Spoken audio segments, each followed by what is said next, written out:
Galitos! שלום, מעניינים, בובלה. בסדר, hi. Galit, where are you? I'm home. Okay. Are you Yeah. are you attending or are you like the or like I am your tech support for today. wow, how did we get so lucky? Albert, you remember Galit, of course. Hi, Galit. Hi. Hi. Galit, this is Happy, who is our graduate student working with us. Hey, it's good to meet you. Thank you. Happy, if you ever are lucky enough to go to an SPR conference, you'll meet Galit.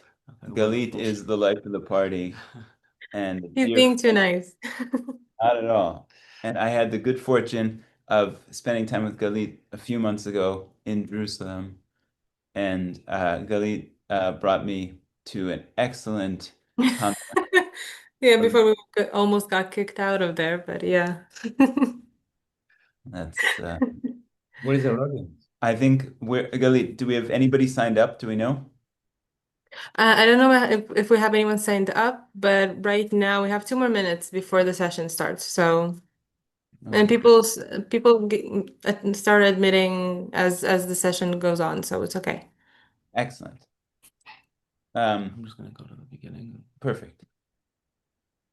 So, all right, Galit, can you I'm just gonna make you co-host and let's see if you can so share your we're screen. sharing a screen now, but can we set it up that We haven't shared it yet. Okay, Happy, why don't you Yeah. try sharing it and then we can see after Galit authorizes us to share. Okay.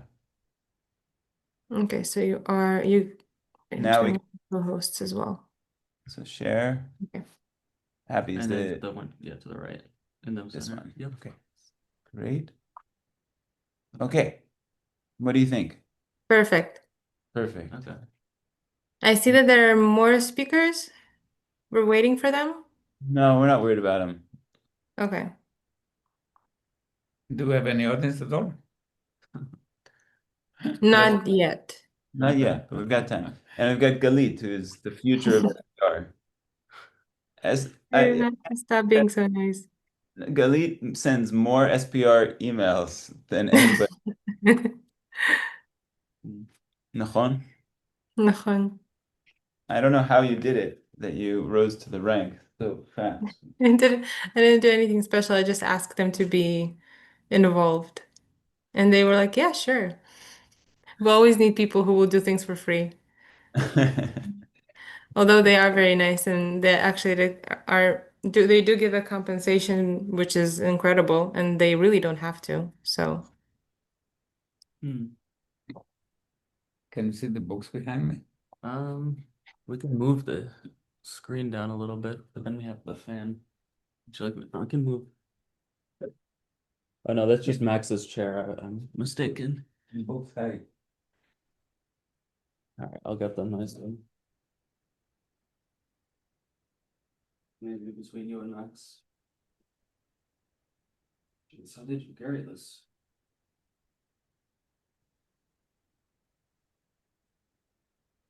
All right. I mean, perhaps they're a little bit more viewable. Why does it bring them over here? I put them right in front of the I don't know. I think then we won't be able to see and you. then we can remove after that. Albert, we won't be able to see you then. Just bring them Oh. here and then we'll make sure that people can see my scholarship before. Okay. We can remove them right after that. Do you want just the primer? That's everything, and the whole stuff. Albert, but you're in it. Okay. Let's bring it at the top. You know, the continental battery into the underneath there. Yeah, that's right. No, not everything. Okay. I don't know what it's like. Yeah.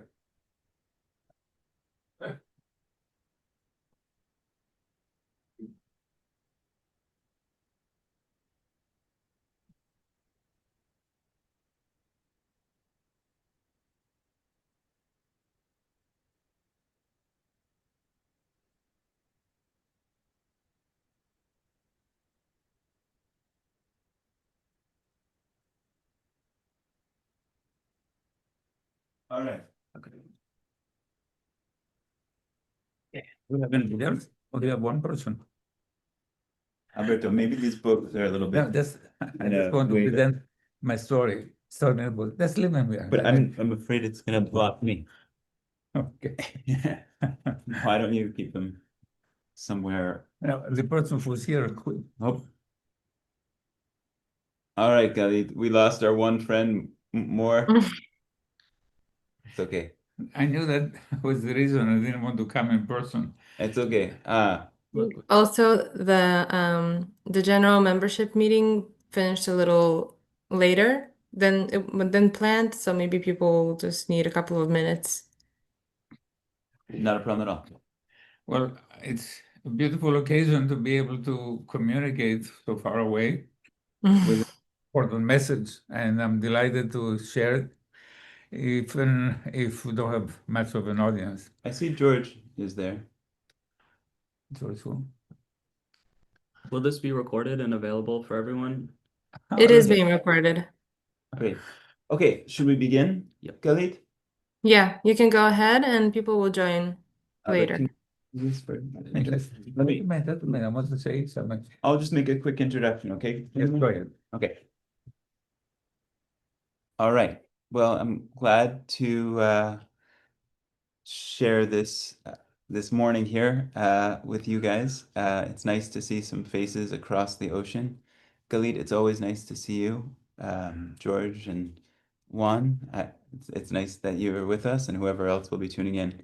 I'm Max Levis, this is Albert Levis, and Happy Platt. And we'll be speaking this morning about, we've called the presentation Placing Psychology on a Scientific and Moral Foundation.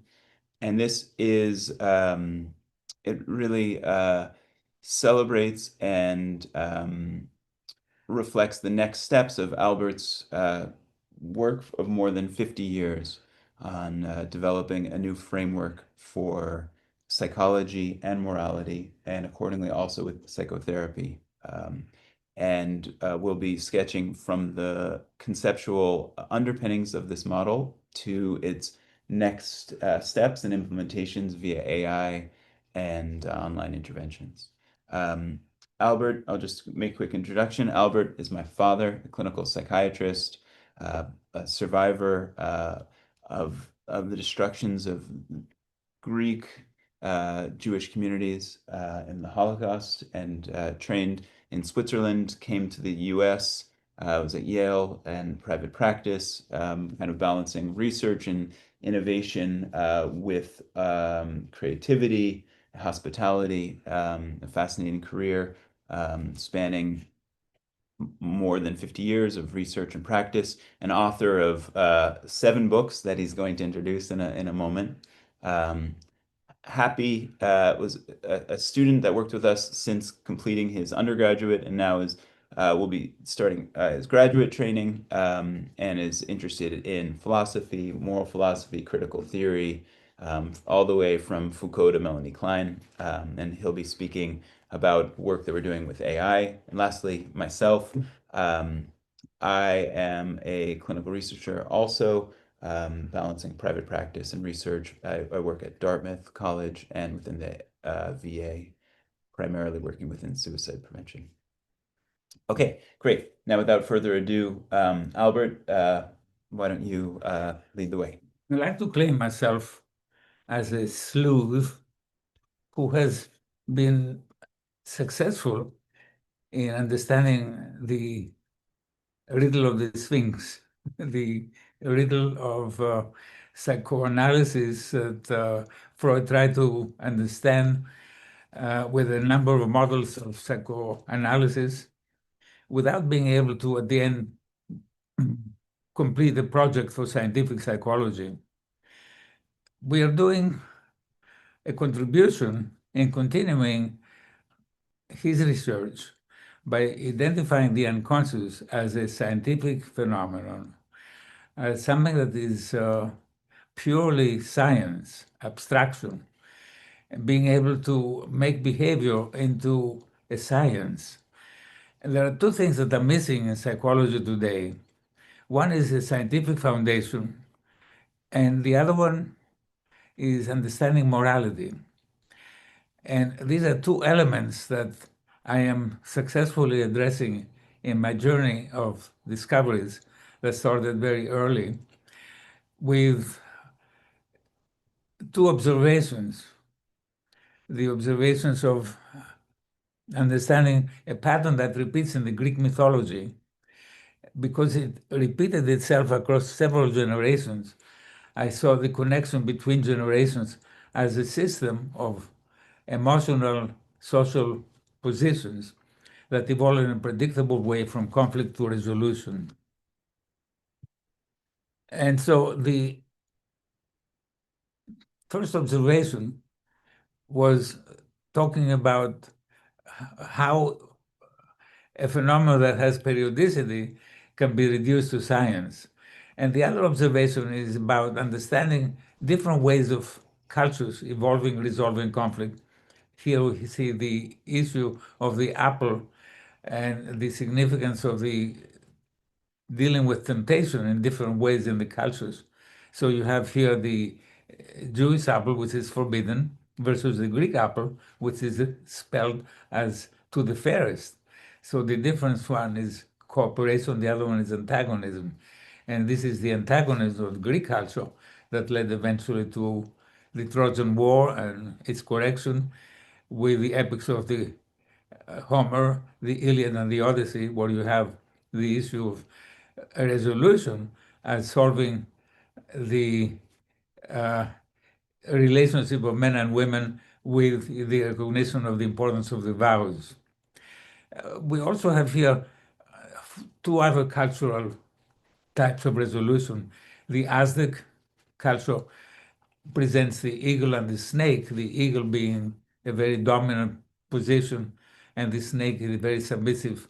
And here you see that manifested as the heart coming out of the person's chest, the life sacrifice of that culture, which represents the beginning of the family matriarchy. In Greece, we know it as Medusa's time. And then below you have India, where the apple is the sacred cow, and the person is willing to sacrifice himself by himself. So in my mind, these represented four alternative ways of resolving conflict as a mystery that needed to be clarified by reducing it to abstraction. And so the abstraction was understanding the six-role process of the Greek creation story that moves from conflict to resolution to a religion as a system that can be understood as pendulum oscillations. Energy is generated upon a person having a conflict. The conflict in the Greek creation story is very intense, as a father oppressing his children, killing his children, the children return killing the father, anticipating being killed by their own children, killing their children, finally being killed by the children, and cursing their own children to receive it from their own. And so the issue of the pendulum was a way of understanding generation of energy and also reduction of this energy by finding ways of returning to equilibrium. Now, the formal operations were observed by Piaget in the conservation of concepts of abstraction, of numbers, of sizes, and he didn't deal with formal operations as issues of emotions. Now we're dealing with emotions as being related and guided by the unconscious to resolve conflict by transforming passivity to activity, antagonism to cooperation, and alienation to mutual respect. These are three formal operations that identified as underlying the unconscious transforming energy from conflict to resolution. So this is a very new, different concept of the unconscious. You see here the formal operations illustrated in an art exhibit. I have a whole collection of paintings of this artist Gorski, and you can see how the paintings illustrate this emotional configuration in a symbolic system of the mouth. So the mouth is in a conflict by being totally covered up, and the mouth responds with three different directions. The angry mouth, from passivity to activity, the person screaming rather than being muted. Then the antagonism is transformed to cooperation, as you see a kiss coming to Adam below. Then you have the alienation to mutual respect as the mouth of the artist emerges in the center of a cross and halos, developing the concept of being able to accept suffering and being able to feel enlightened. Now, this imagery and formal operations have a graphic representation, and what you're seeing on the left is a system of concentric circles that have the capacity of illustrating cooperation or antagonism in terms of the vectors being clockwise or counterclockwise. They have the capacity of illustrating power and powerlessness, and also the intensity of emotions in terms of the concentricity of circles, the wider circles representing emotions and social system, the emotions are the ellipses. And so you see a certain systemic connection between activity, passivity, related emotions. Aggression goes along with paranoia, oppression goes along with hostility.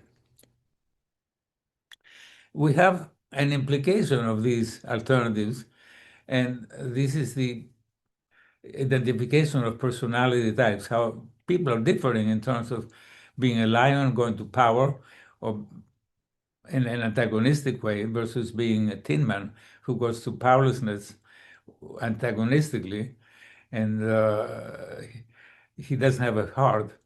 And Dorothy is a power person, cooperative, taking care of a dog, and Scarecrow is a cooperative person, but he doesn't have a brain, or he doesn't feel he has a brain. So these are the four different ways of resolving conflict that have now natural science dimensions.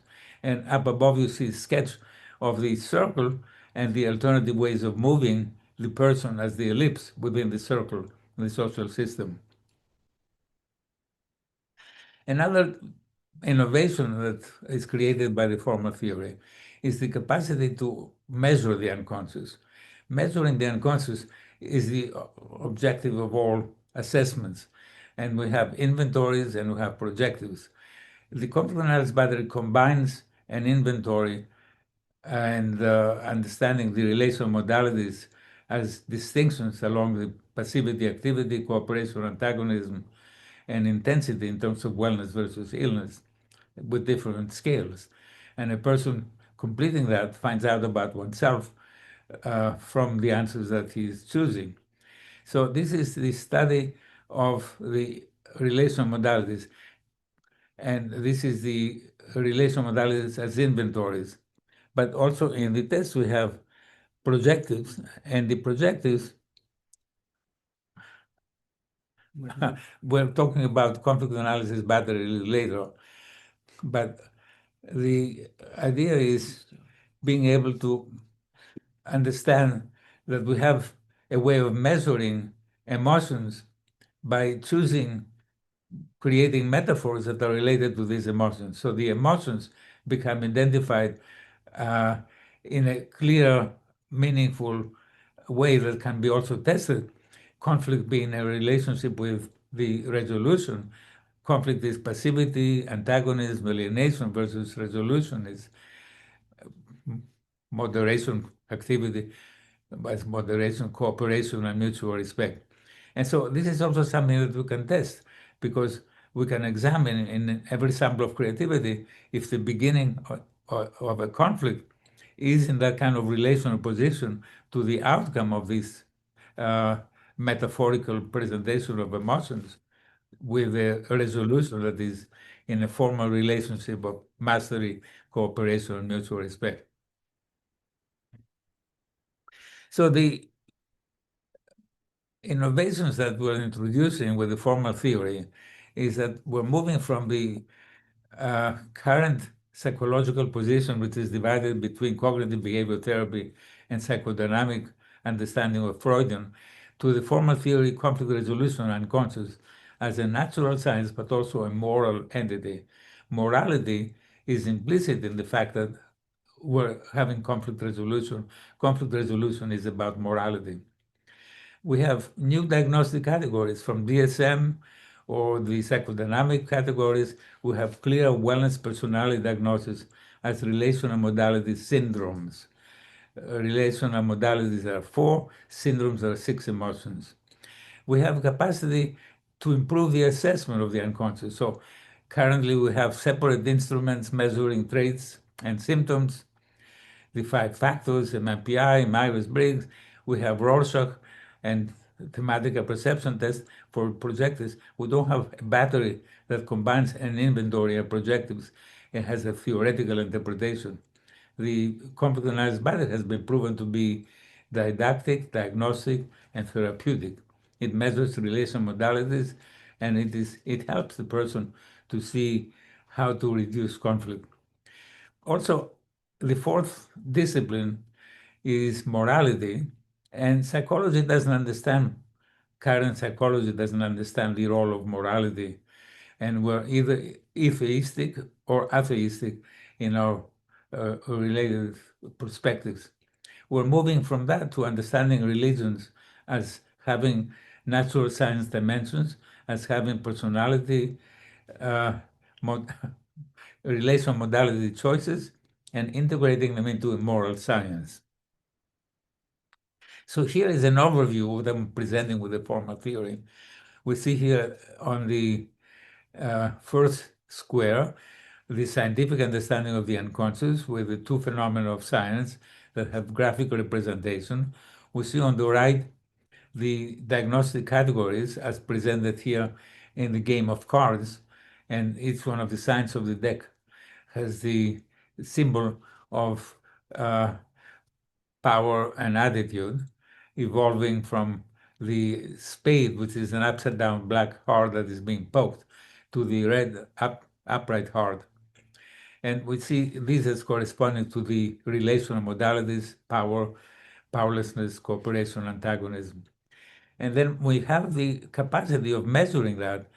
The conflict analysis battery measures both the unconscious in terms of relational modalities as well as the sequence of 6 emotions with the related tests. And finally, we have the capacity of understanding religions as having a structure and being measurable dimensions. We have the stories as a game of cards, the suits. Each one is a story, and the suits are organized in the dialectic of the sign of cards, moving from passivity to activity, from antagonism to cooperation, from alienation to mutual respect. And so here you have a whole theoretical system that is totally different from what we're practicing today, and it has tremendous relevance for the practice of psychotherapy, because as behavior becomes a science, then we can educate people and we can let them identify their relational modality as the origin of their unresolved conflicts, and how to identify themselves, how to proceed making changes. The assessment allows a person to understand oneself, become conscious of the unconscious, as well as having a direction. So the therapist is not needed, especially today, as we have introduced the artificial intelligence assisting in the interpretation of the test. We have the capacity to learn about ourselves, and therapy becomes educational. The patient-therapist relationship is changing to the educator and student, and the educator can be even initiated with artificial intelligence being the moral authority. So, summing up, the formal theory becomes the moral science, and in the revamped psychology, redefining the unconscious, introducing new diagnostic categories of wellness, introducing a self-assessment that is therapeutic, didactic, diagnostic, and reconciling religions, which are dividing the world as a continuity of moral discoveries that have improved the family institution, but created separate value systems that can be reconciled by people having a capacity for abstraction. In a dramatization of the current political situation, I have children in Bangladesh in related cultural places being bombarded by the current conflicts, thinking, how can we reconcile with our partners, rather than having enemies, how can we bring the world to peace? And we have some of the answers that can guide people both to become healthy, wellness wise, and also healing the world. This is one of the books of presenting evidence, art as evidence of science, and identify with Prometheus, who stole the fire of the gods to heal the world. Well, so here we kind of anticipate the evolution of a big development, which is the capacity of artificial intelligence to become meaningful for psychology. And in order for that to happen, we have to have prompts that guide artificial intelligence, and we have to have text to analyze to increase personal insights. So this is something we're going to address next. All right, I'll hop in just for a moment. First of all, but do we have any questions from the audience? I see we have a good number of people out there. Galit, do you have any questions? Not at the moment. Thank you. Okay. Anybody else out there who wants to ask any questions thus far? Okay, then I'll continue. So Albert has outlined, broadly the conceptual innovation, as well as some practical utilizations, as well as kind of the broadest utilization, which is its implications on a cultural level. That's okay.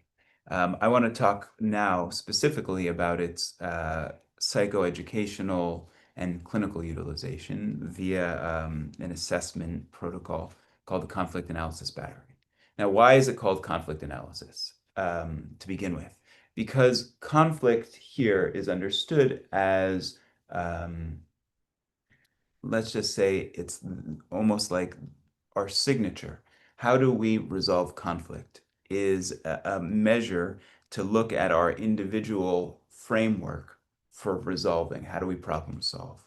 And this is a telltale reflection of who we are, both as rather than focusing on pathology, here we're focusing on something which is a basic wellness characteristic. How do we solve problems? How do we resolve? How do we also, at the same time, we're acknowledging how do we get ourselves into trouble? How can we optimize this pattern? So the conflict analysis battery samples how do we solve problems in a coherent way, kind of tracing the architecture of what Albert identified as these different patterns of resolving. So it's done in three formats. There's a short version, a full version, and then a clinical version, which is structured to go alongside interventions, such that it can be integrated within each session. Now, the conflict analysis battery, it includes both a personality inventory, and unlike typical inventories that focus on pathology, again, it focuses specifically on problem solving. How do you deal with conflict? How do you deal with relational issues? And secondly, it includes creativity exercises. Now, creativity exercises, unlike traditional projectives, which kind of are interpreted based on kind of structured or statistical trends in how others interpret it, a prompt.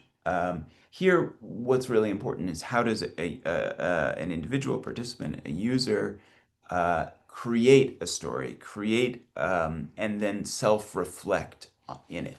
So we'll give them a prompt such as create a story with two animals, and then we trace what is the story, and then how do they reflect on that story themselves. Lastly, the online delivery and also the AI enhanced delivery include generated feedback, such that every user can benefit from extracted core information from the personality inventory as well as the creativity task content. So this is coupled with AI generated personalized feedback to make it all the more clear as to relevance and next steps. Okay. So what are the parts involved? So I mentioned the personality inventory. The personality inventory we call the relational modality evaluation scale. These are scales that specifically evaluate these different ways of resolving conflict. Albert mentioned before the paradigms of power and attitude. Power is measured by dominance versus submissiveness, and attitude is measured by cooperativeness versus antagonism. And these are kind of conceptual vectors. On one hand, dominance versus, again, submissiveness, and the other cooperation versus antagonism. So we measure these things as interrelated constructs. So we look at dominant cooperative versus dominant antagonistic, submissive cooperative versus submissive antagonistic. Lastly, there's a psychic tension scale. And this looks at degree of polarization and degree of intensity. Again, rather than looking at specific symptoms, we're looking at dynamic processes here. So these are kind of encapsulated by these example questions. The dominant cooperative scale looks at things like leadership. Dominant antagonistic scale looks at resentment, but again, within a high-powered context. Submissive cooperative, again, when you see things, an example like this, I'm liked for being easygoing and low-key, representing both a submissive quality and a cooperative quality. And a submissive antagonistic scale, I let others make me do things I don't agree with, both kind of a low power and resentment quality. Any questions? As we go, feel free to interrupt, both you, audience, or my fellows here. Okay. So within the online utilization, these information is automatically tallied, presenting people with a score. Here we're not actually presenting feedback, but we couple it with feedback such that people can understand what does this mean and how might this be relevant for you. This is then integrated within the interpretation of the creativity parts. So here we kind of sample through. Albert identified the 6-step process. What is a 6-step process? The 6 steps trace from an initial conflict. The development of conflict here we call stress, and it ends in compromise or resolution. At each stage, there's kind of a iterative, passive, active sequence, and which allows us to kind of look at both kind of the local conflict resolving dynamic and the broad meta narrative of conflict resolving process. So on one hand, we look at what I meant by the individual or the micro is the stress response example, anxiety defense, reversal compromise. Each one of these presents a passive active sequence or a kind of conflict and resolution sequence. And then broadly, we can look from the stress to the compromise as a larger example of conflict resolution. So each of these sequences is presented by a unique grouping of creativity exercises. So we begin with looking at memories and childhood, and then respond by looking at how is this the person see themselves through a mask.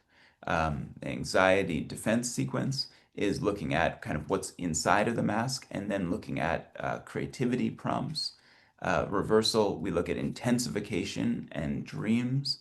And lastly, compromise looks at short story. And this is the most kind of presents a vision of kind of the most directed prompt, allowing the person to look inside themselves, but also beyond in terms of how do they integrate this information. Typically, and we'll look at this a little bit broadly as we get into clinical material, the stress and compromise domains have a beautiful integration of seeing iterative conflict, incipient conflict, to broad resolution and next steps. Albert here, I'm going to give the opportunity to talk a little bit about how this process is integrated within his own life and personal conflict and personal development. This is an interesting illustration of the significance of the organization of exercise of metaphors. So we begin with, on the lower side, states of passivity, and on the upper side, responses. So we have stress, conflictual memories, uh, identifying the energy that is coming into the system, the personal symbolic system. In my childhood, it was the experiences of the Second World War and the Holocaust. And it is in that phase that I was inspired to develop an understanding of why the world is so self-destructive. And I responded to the Holocaust persecution by accepting an identity of a puppet that is controlled by forces, external forces, but has the capacity to survive the killer whale of metaphors, but lying about his identity. I was Nicholas Theologopoulos in hiding rather than Albert Levis. So the sense of my mask is that of a puppet. What is hidden behind that mask is the state of anxiety or anticipation or wish fulfillment. And so it is the puppet talking to Geppetto, the carpenter, in my anxiety phase by saying, oh, I found how to be a human being rather than being a puppet. And that is the development of the formal theory in my mind, being able to understand how to integrate different ways of resolving conflict. And then my defense is taking a position of conflict resolution as opposed to Freud's interpretation of the Oedipus complex as antagonism and alienation, being able to say that Oedipus is saying to the conflict, to the Sphinx, the rival, let us be partners. Here is a branch of olive tree. I want to see you staying alive. I know the answer to your riddle, but I don't want to see you jump off the cliff, which is a very different way of interpreting the Oedipus complex. The next phase, which is the role reversal, presents a dream that has come true in the sense of having a Wilburton Inn, which is a beautiful inn in Vermont, as a place for education and the family working together, delivering a program of emotional education. And the compromise is the final phase in the conflict resolution phase, which presents a fiddler on the roof, a fiddler being faith, Judaic tradition, the roof representing the temple of science of a Greek temple, and all the flags of the world being unified, including the Persian flag, which is right front. And so this is a manifestation and validation of the theory, starting from a conflict with its passivity, antagonism, alienation, and coming to a resolution which presents mastery, cooperation, and mutual respect.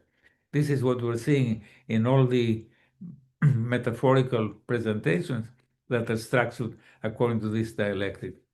This is a validation of the theory and as well as insight development for the person who does it. Thank you. So what Albert here sampled is the illustrations of his own completing the conflict analysis battery protocol. So similarly, although this is kind of a different layout, something like this is what every user is provided. Now, in a later part, we'll talk about what this actually looks like in our contemporary usage with AI feedback. Albert, do you want to talk about this? Talk about it. Okay. Couple. Sure. So this is, again, a different illustration of a clinical patient who similarly, we trace this emotional sequence from her kind of dramatic initial stress of losing her loving grandmother. And so this is presented both projectively through creativity, and then through her own self-reflection to this response. Losing the grandmother, she responds by hiding herself under this Bag. this bag, and this kind of the loss of self. This is followed by, so again, this passive active sequence is illustrated here. Passive, something is lost. Active, she hides. Again, in a passive way, these traumas befall her, these negative feelings, an empty heart. Defense, she allows herself to be eaten. She opens up herself to be consumed by this wolf. She is a bird with a broken wing, exactly. Reversal, she has a dream. The dream is a very interesting sequence which allows something which is, internal to be revealed. She has a dream of becoming a teacher and coming back to a healthy life.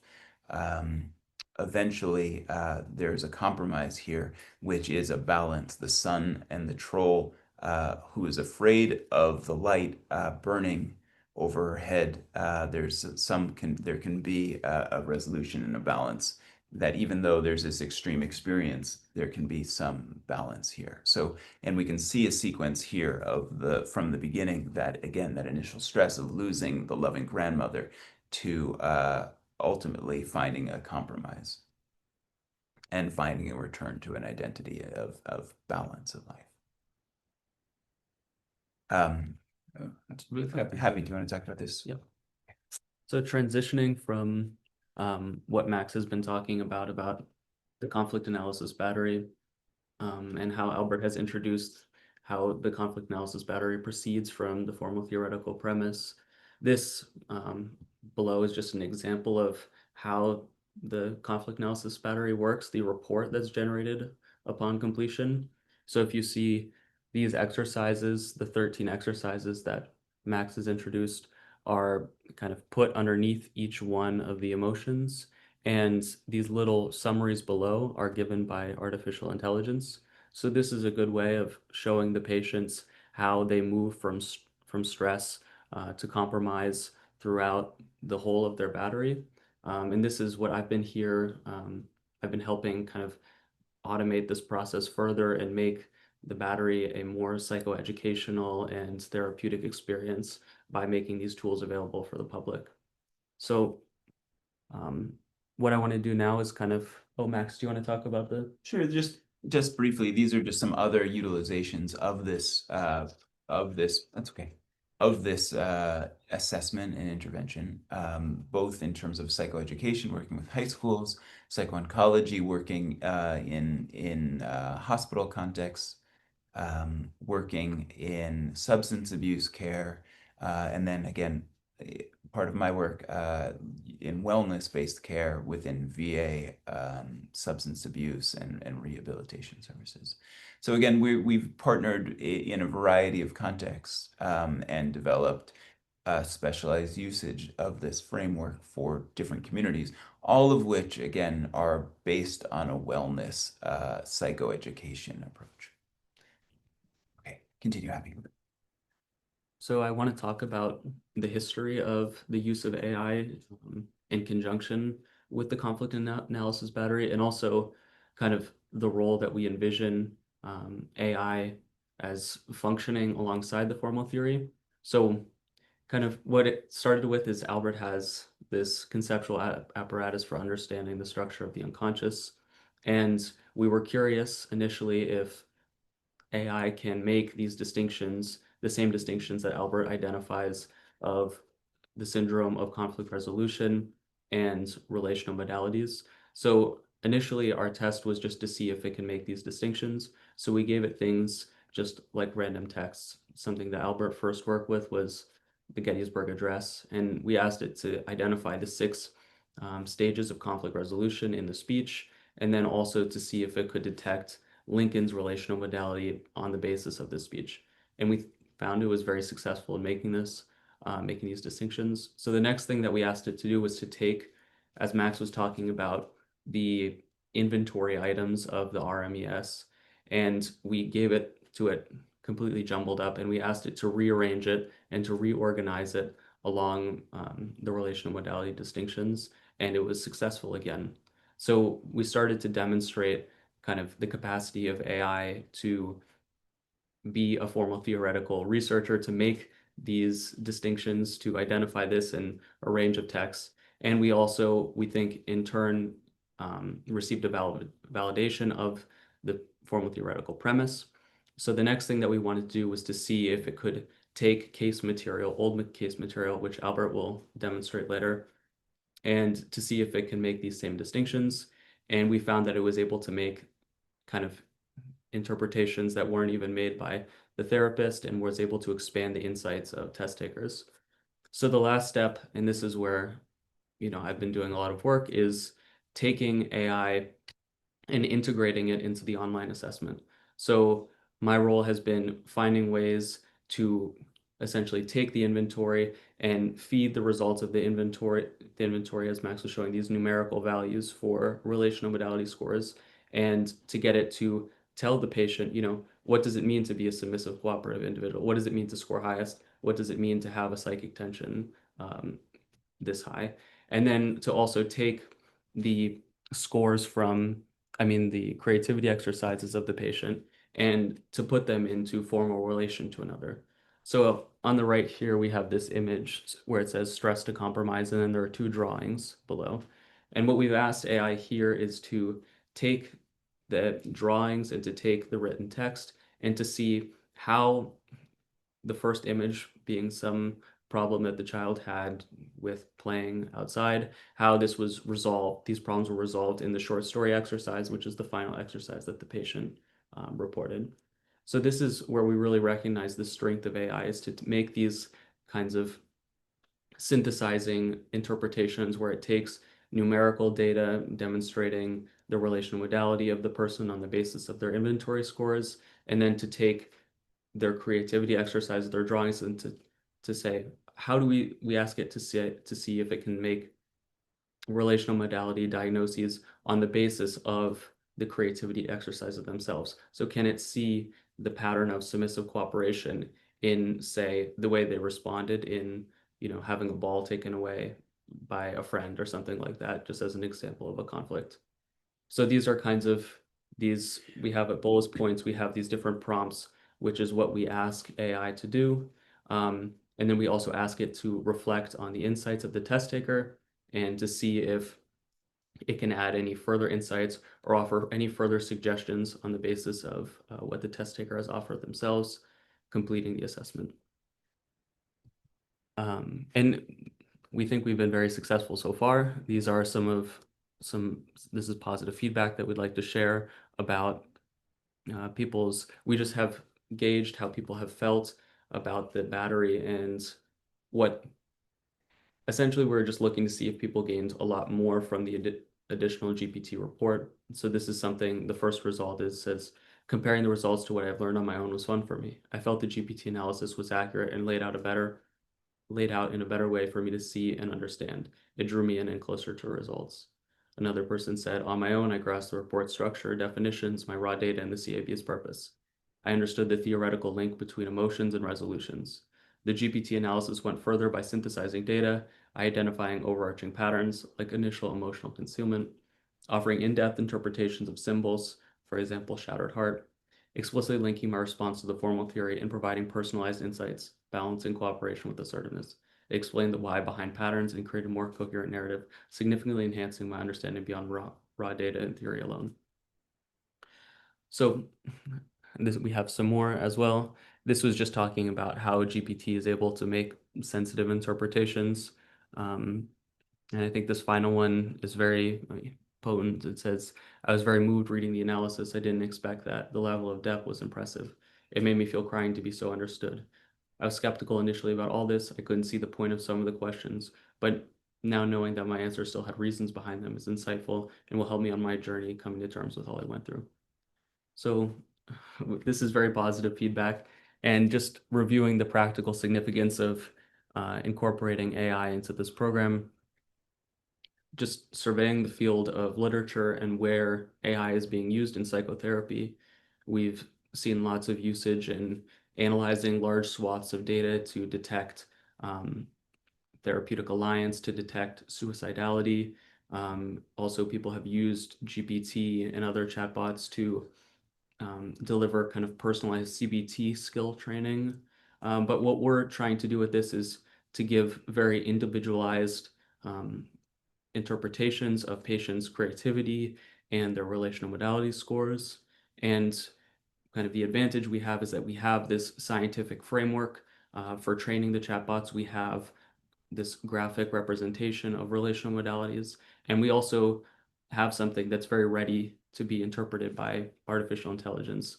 And if you're curious, we'd love to share kind of reports and data which shows that AI is very seamlessly integrated into the generation of reports.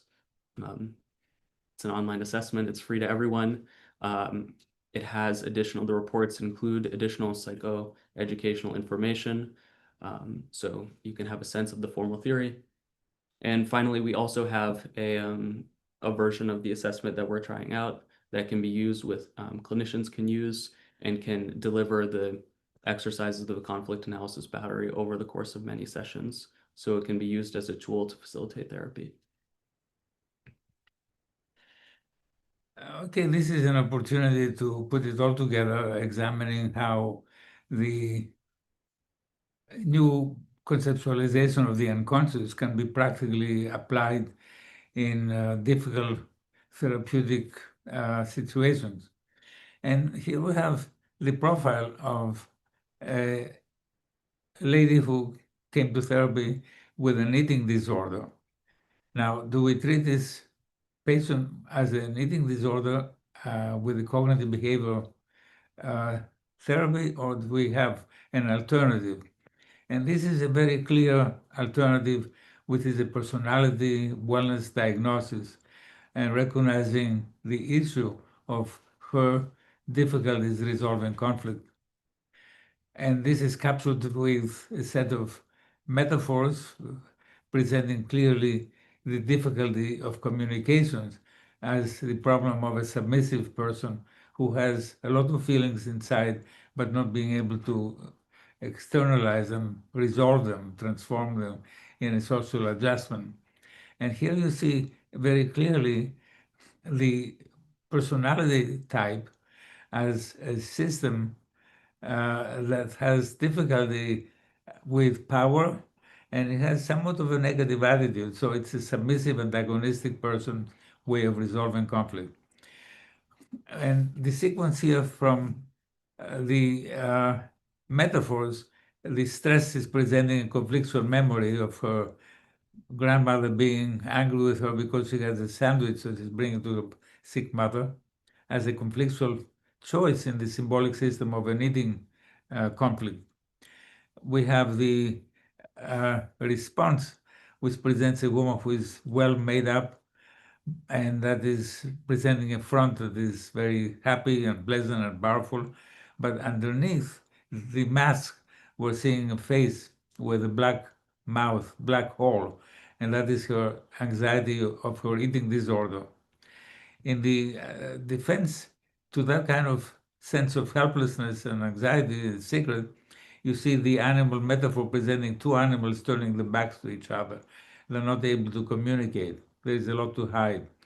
In her heart, the image underneath presents a moat.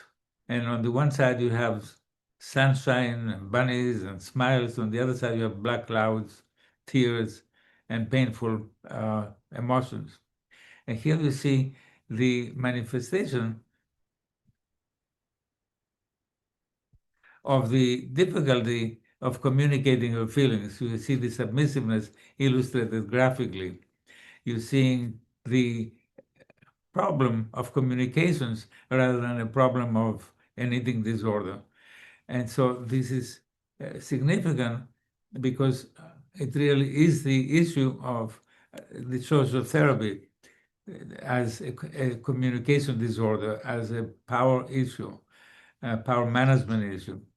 In the reversal, you see her in a submarine hiding herself from others because she's afraid of looking very heavy. And in the short story, you see a dragon that is burning little animals. And this is the anger that is held inside of herself, that is manifested, projected into a story of utmost disaster, fear of hurting others by expressing her own feelings.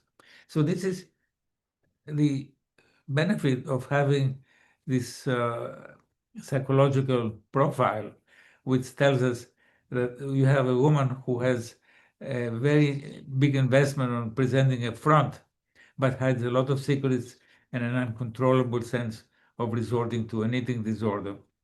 Do we treat it as an eating disorder or as a relational disorder? The evolution of therapy exactly evolves with metaphors, and we continue from one phase to another. But these are the insights that are generated by the artificial intelligence. Quickly, we can review what the artificial intelligence has to say.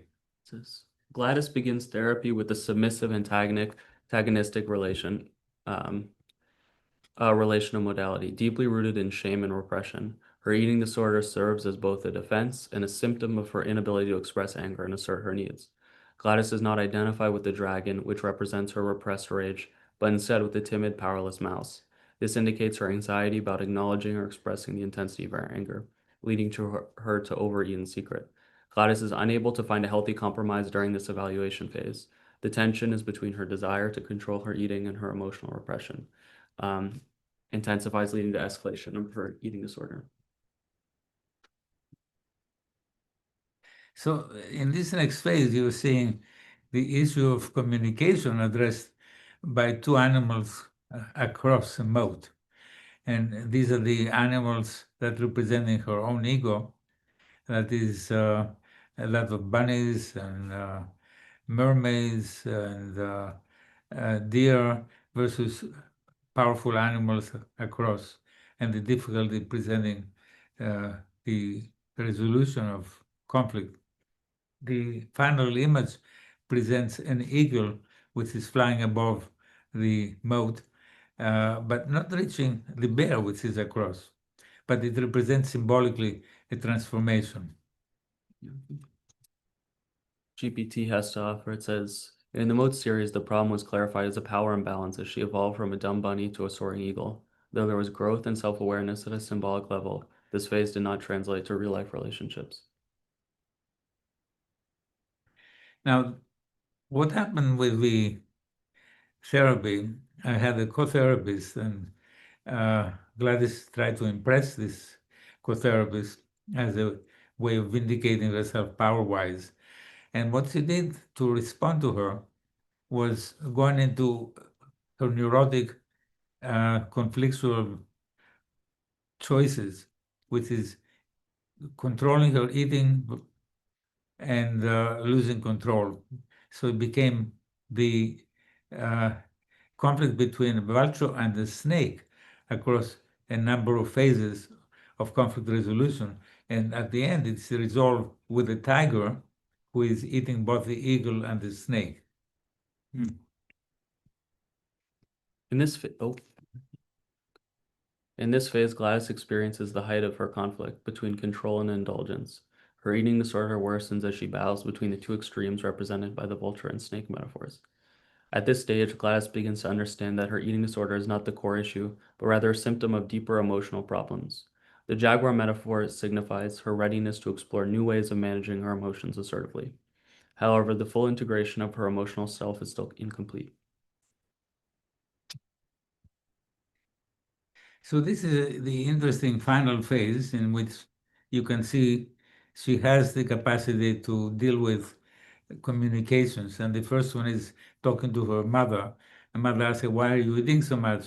And she says, as a solace, because you have somebody else in your pouch. And the sequence of metaphors, one after the other, are dealing with different people in her life. And the final one has a lot to do with her relationship with her husband, where she's talking to him as another giraffe with different identities bent into the body. And she's saying that we can express anger and be friends. So there is an issue of being able to talk about her feelings finally, rather than holding them in. And at the end, you have the image of of a dolphin, which is dealing with a Pigasu, which is a pig that eats a lot, a jaguar that has a lot of control, and a bird that likes to have freedom. And so these are the identities now. She's merging her conflictual memories, her conflictual positions, defenses, into finding herself as a person who likes companionship and playfulness. Let's see what the artificial intelligence says. In this final phase, the stress shifts from internal conflict to dealing with interpersonal relationships, particularly communication with important figures in her life, like her husband. She learns that expressing anger does not mean the end of a relationship. The statement, "We can fight but be friends again," symbolized the integration of her emotional self. She no longer fears expressing her feelings and realizes that relationships can withstand conflict. And then summarizing, it says, overall, the evolution of Gladys's metaphors and poems demonstrates a clear progression through the 6-role process of conflict resolution. Her therapy highlights the importance of addressing not just the symptoms of eating disorder, but the underlying relational modality that led to emotional repression. Through creative expression and metaphor work, she gradually shifts from a submissive, antagonistic stance to one of assertiveness and self-compassion, ultimately reducing her inner turmoil and achieving emotional balance. So just to interrupt for a moment, I think it's interesting to see here. So as this assessment, it includes both a kind of creative reference, right? Part of the cathartic resources of art therapy, but the interpretive dynamic is much deeper in terms of giving a structured method for the person to not just express themselves, but to understand themselves. And this is something enhanced by the AI in its ability, but it can only do that because it's trained within the theoretical method. So I think that's all we have. Okay, great. Completing the presentation, I would like to just get us to the front. Yep. I would eliminate, yeah. Completing this interesting presentation, this represents a scientific breakthrough. It is a major scientific breakthrough, and it is pathetic that difficult to communicate a major scientific breakthrough to the whole world community of psychologists, psychotherapists, who are missing the point of what is our challenge in helping the world to reduce the conflicts both at the individual level and the sociological level. But we are having a commitment that escapes a little bit the profession by providing science to educators and asking for education to take the initiative of introducing emotional education in the classroom. And now the artificial intelligence is able to help educators to introduce psychotherapeutic insights, but as an educational experience, learning at an early age the importance of conflict resolution, good communications, and moral values as managing power, as managing attitude. That has nothing to do with medicine. It has nothing to do with psychotherapy as such. It is psychoeducation. And I see this is a point of departure for psychiatry to move away from the focus on symptoms, which are totally unaware of the emotional dynamics that create them, and focusing on psychotherapy, relationship between therapist and patient, rather than understanding the core issue that the person can become conscious of the unconscious, and by one's own creativity, find ways to conflict resolution, healing. So thank you very much for giving us an opportunity, even though it might have been wasted. Thank you. It's not wasted, and thank you for attending with us, and thank you to Galit and SPR for being a wonderful home over the years. Thank you, and Thank you, Galit. and please reach out to us with questions. If anybody would be interested in either research collaboration or clinical collaborations, please let us know. You can find more information at Museum of the Creative Process, and you can find our recent publications, and you can find access to the online interventions there. Thank you Thank so much for an amazing presentation. And do you have any more maybe contact details or is everything on your website? Yeah, it's probably easiest to find through the website, Okay, perfect. museumprocess.com. I want people to be able to contact you when they watch the recording. So Thank Thank you. you all so much. Thank you. Oh, thank you. Okay, and thank you. Thank you for attending. May I have my watch? Okay, bye. How are you feeling, guys?